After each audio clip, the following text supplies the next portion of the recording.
Hi guys, it's officially month 2 of my 3-month book no buy, and it's going swimmingly. And part of that is that I had a sort of enforced reality check, especially when it comes to books from Central and Eastern Europe. For the first time in possibly forever, I went around to all my different book locations in my home, otherwise known as bookshelves, and I counted up how many books I owned unread from the region, and the answer was 22. Of those, 8 are classics, 3 are contemporary novels or modern classic verging into contemporary novels, and then 11 are nonfiction books. So there's no logical justification for me to be buying books from the region currently, which is inconvenient because the rest of what I want to talk about is all the books I want to buy from the region. I give a specific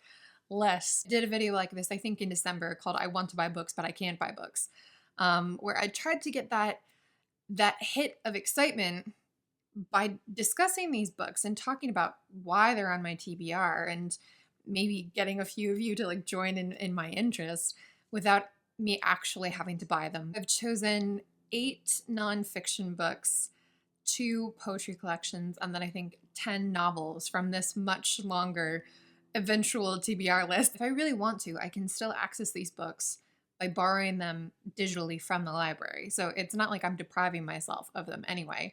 But this is inspiring me again, not to buy books for now. And also to continue reading my TBR so that I get to the point where I can buy some of these and not feel like an idiot. I think the first 4 books that I have on this nonfiction wish list are written in English, and the first of those is called The Volga by Janet M. Hartley, A History of Russia's Greatest River. This came out in 2021, and it says, the longest river in Europe, the Volga stretches over 3,500 kilometers from the heart of Russia to the Caspian Sea, separating west from east. The next one is a little more tangential. I think it came out in 2020, and it's called Owls of the Eastern Ice, A Quest to Find and Save the World's Largest Owl by Jonathan C. Slaght. This is about a birdwatcher looking for one of the most mysterious birds on Earth who lives in the remote forests of eastern Russia. The owls do, not the birdwatcher, at least not long term. This is called A Rare Glimpse into the Everyday Life of a Field Scientist and Conservationist. The third nonfiction book is one that I mentioned a few years ago now in a general nonfiction TBR. It's called The Sleepwalkers, How Europe Went to War in 1914 by Christopher Clark. And I've been of two minds about this. Part of me knows that with how much I like to jump around in my reading and how long it takes me to read, a large nonfiction book like this, it's about 740 pages, that I'm better off just planning to read this one instead of doing a larger project. But another part of me really wants to combine this and compare it to a book called The Guns of August. That's by Barbara W. Tuchman, and again, it's on the same topic about the beginning of World War I. But if you have the time and inclination, it's really useful to compare the ways that historians approach the same topic. I've heard that there are certain biases in each of these books, and those are obviously going to be more noticeable when you have a comparison. So we'll see what I get up to. And then a lot of you will have seen George Saunders' latest book, which is called A Swim in a Pond in the Rain, in which 4 Russians give a masterclass on writing, reading, and life. I've only ever read, many of his short stories and his novel, one of my obsessions. But this just sounds delightful. It says that for 20 years he's taught a class on the Russians' short story at Syracuse, and this is essentially a version of that class and how he discusses these 4 major authors, but for the rest of us. Okay, here's one I've been seeing in bookstores for a number of years. It came out in 2014, but especially recently, I can't go anywhere even near a bookstore without seeing this. It's called Sovietistan. It's travels in Turkmenistan, Kazakhstan, Tajikistan, Kyrgyzstan, and Uzbekistan. And it's from a Norwegian journalist, and it's translated from Norwegian by Kari, Dickson. What's unusual about this for a travel book is that it's from the perspective of a solo female traveler, and she takes this journey through Central Asia, through these countries that were part of the Soviet Union until 1991, to look at their broader history, culture, and landscapes. This is the kind of book where the criticisms that I've heard of it about it not being incredibly rigorous, and a lot of it just being her impressions of these places. Those sound reasonable to me, but also make me want to read the book more. I'm here for impressionistic, very personal takes on the places that someone like Erika Fatland has been, without me thinking that this is objectively how these countries are, you know what I mean? I'm interested in the Croatian writer Slavenka Drakulić and her essay collection Café, Europa, Life After Communism. She notes that Eastern Europeans are so anxious to become like their Western counterparts that every city and town has a Café Europa that is a pale imitation of similar establishments in cities like Paris and Rome, and that this is a collection of essays about life in various countries after the fall of communism. This is a bit older than the very recent books that I mentioned. It was first published in 1996. The next one is maybe top of my nonfiction list here, the one that if I could buy one tomorrow, which I can't, then I would buy. It's called Native Realm by Czesław Miłosz, and it's translated from Polish by Catherine M. Leach. From what I can tell, this is an essay collection. It says, after the Second World War, Czesław Miłosz was exiled for many years from his home country of Poland. In Native Realm, he evokes that homeland and his years away from it, how it nurtured him and how its divisions and destruction shaped a generation. I read an excerpt from this a few years ago and thought it was divine. And then the last book is published by Pyrene Press. I love them. It's called Shadows on the Tundra by Dalia Grinkevičiutė.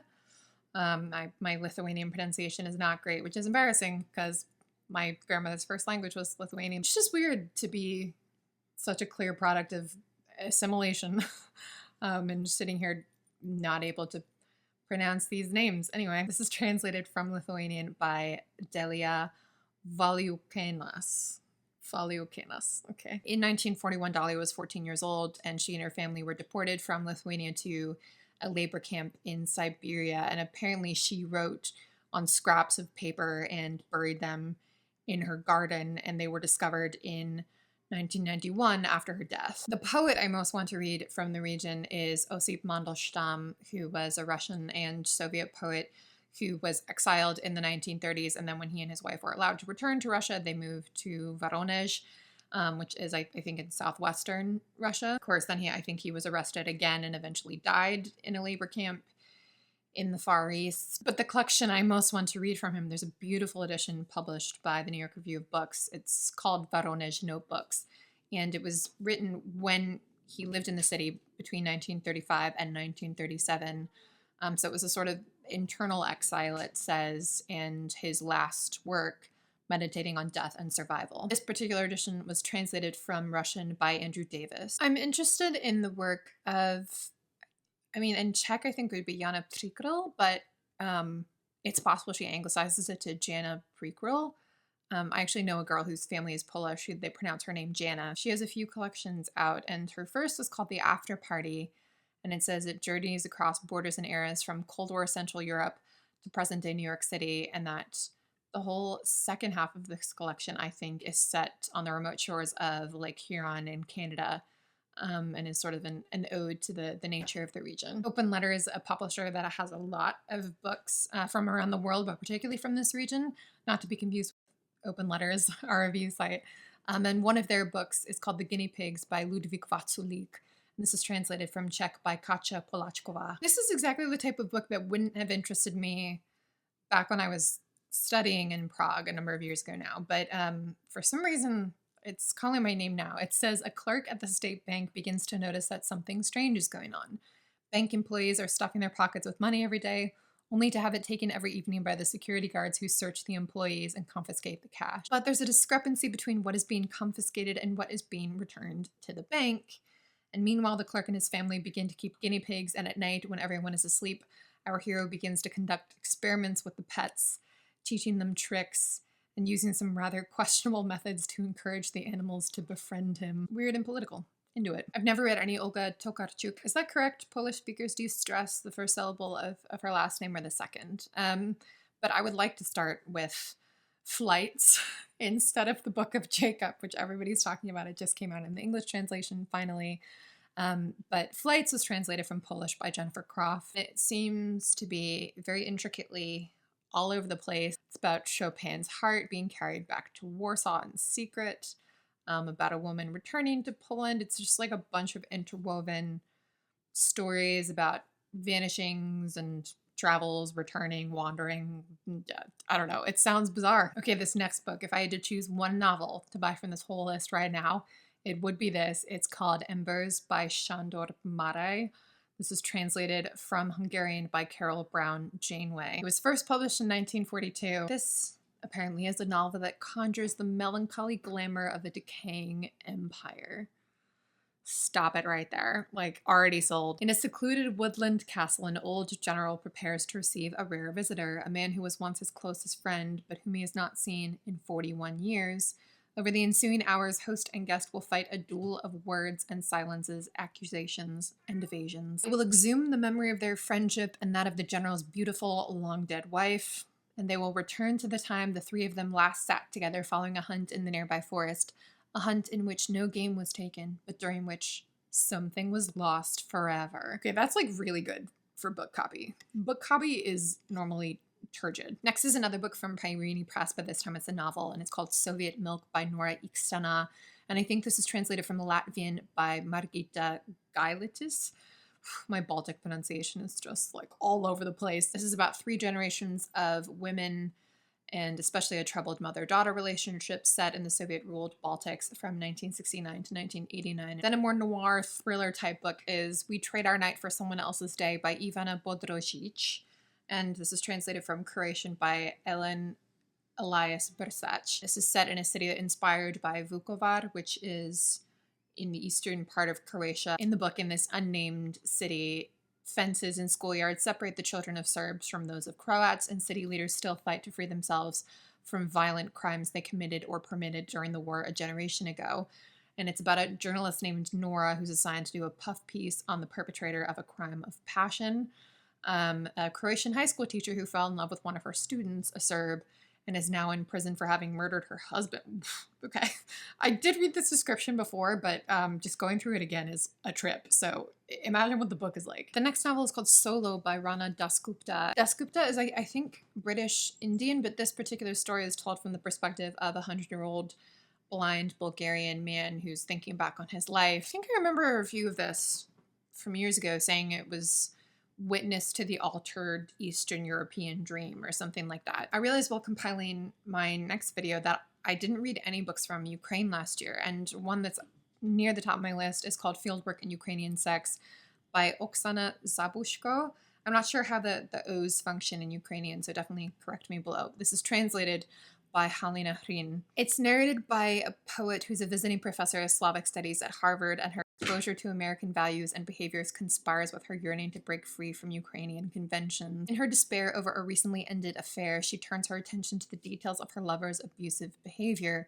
In detailing the power her Ukrainian lover wielded over her, and in admitting the underlying reasons for her attraction to him, she begins to see the chains that have defined her as a Ukrainian woman. This next novel sounds perfectly off the rails. It's Maidenhair by Mikhail Shishkin, translated from Russian by Marian Schwartz, and it says, day after day, the Russian asylum seekers sit across from the interpreter and Peter, the Swiss officers who guard the gates to paradise, and tell of the atrocities they've suffered, or that they've invented, or heard from someone else. This is another book published by Open Letter. Amazing. Oh, this is a book that came out, I think, a few years ago now, and that I've wanted to read ever since. It's called The Slaughterman's Daughter by Yaniv Ichkovitz, and it's translated from Hebrew, I think, by Or Sharf. Great tagline here. It says, Fiddler on the Roof meets Tarantino. It's an epic historical adventure novel set in the Pale Settlement during the final years of the Russian Empire. It's about people living in a small town called Motol, and they're shocked when a devoted wife and mother of 5 and a celebrated cheese farmer leaves her home at 2 hours past midnight and vanishes into the night. I have a lot more novels on my list, but the last one I want to highlight is The Grey House by Maryam Petrosyan. She's an Armenian writer, and this is translated from Russian by Yuri Machkasov. This is a mythic, fantastical tale. I am a little concerned about the representation of people with disabilities because it says, bound to wheelchairs and dependent on prosthetic limbs, the physically disabled students living in the house are overlooked by the outsides. Outsides is capitalized. Not that it matters to anyone living in the house, a hulking old structure that its residents know is alive. This is a really long book, over 700 pages, and I've heard that it has essentially no structure. So, I mean, that's broadly appealing, I'm sure. This is great. I love getting to have this excitement about books, for the first time on my channel in a way that's not specifically featuring new releases, or that's not me holding up books that I've hauled yet. It's nice to have another outlet for these feelings, and then turning back to the equally exciting books that I already own. Thank you for spending this time with me, and I'll see you soon for another video.